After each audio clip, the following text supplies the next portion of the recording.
Hi అందరికీ, welcome back to our channel. ఈరోజు recipe వచ్చేసి మామిడికాయ పులిహోర. ఎన్ని పులిహోరాలు తిన్నా కూడా ఈ మామిడికాయ పులిహోర అనేది చాలా స్పెషల్ కదా. అది కూడా ఈ సమ్మర్లో ఈ మామిడికాయ పులిహోర చేయండి మనకి సమ్మర్ సీజన్ అయిపోదు కదా. అండ్ ఈ పులిహోర చాలా బాగుంటుంది పుల్ల పుల్లగా.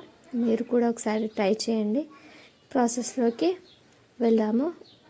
ముందుగా ఒక మామిడికాయ తీసుకొని దాన్ని తురిమి పక్కన పెట్టేసుకోండి. ఇప్పుడు 4 పచ్చిమిరపకాయలు, కరివేపాకు, కొత్తిమీర, అలాగే ఉల్లిపాయలు కట్ చేసుకొని పక్కన పెట్టేసుకోండి. ఇప్పుడు స్టవ్ ఆన్ చేసుకొని గుండి పెట్టుకొని అందులోకి 2 స్పూన్ల ఆయిల్ వేసుకోండి. ఆయిల్ హీట్ అయిన తర్వాత అందులోకి 1 స్పూన్ జీలకర్ర, అలాగే 1 స్పూన్ ఆవాలు వేసి బాగా ఫ్రై చేసుకోండి. అవి ఫ్రై అయిన తర్వాత అందులోకి కొన్ని పల్లీలు వేసుకోండి. పల్లీలు కూడా మంచిగా ఫ్రై అయినాక ముందుగా కట్ చేసి పక్కన పెట్టుకున్న పచ్చిమిర్చి, అలాగే ఉల్లిపాయలు వేసుకొని బాగా వేయించుకోండి. ఉల్లిపాయలు మొత్తం ఫ్రై అవ్వాలి. ఫ్రై అయిన తర్వాత అందులోకి 2 రెమ్మల కరివేపాకు, అలాగే 1/2 స్పూన్ పసుపు, 1/2 స్పూన్ అల్లం వెల్లుల్లి పేస్ట్ వేసి పచ్చి వాసన పోయేంత వరకు బాగా కలుపుకోండి.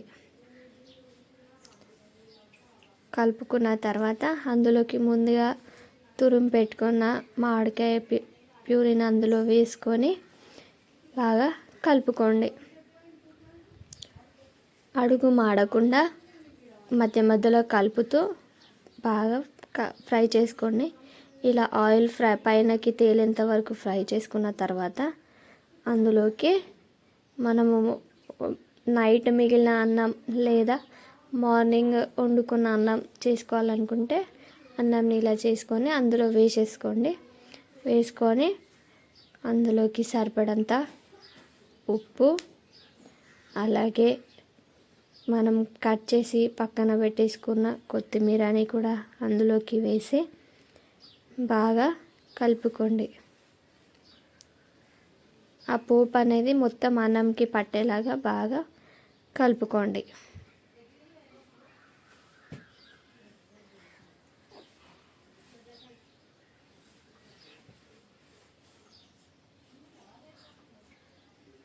ఇలా పూర్తిగా మొత్తం కలిపేసుకున్న తర్వాత దించి ఒక 5 మినిట్స్ అలానే పెట్టేసుకొని తర్వాత సర్వ్ చేసుకుంటే చాలా బాగుంటుంది. మీరు కూడా ట్రై చేయండి అండ్ మన ఛానల్ని సబ్స్క్రైబ్ చేయండి.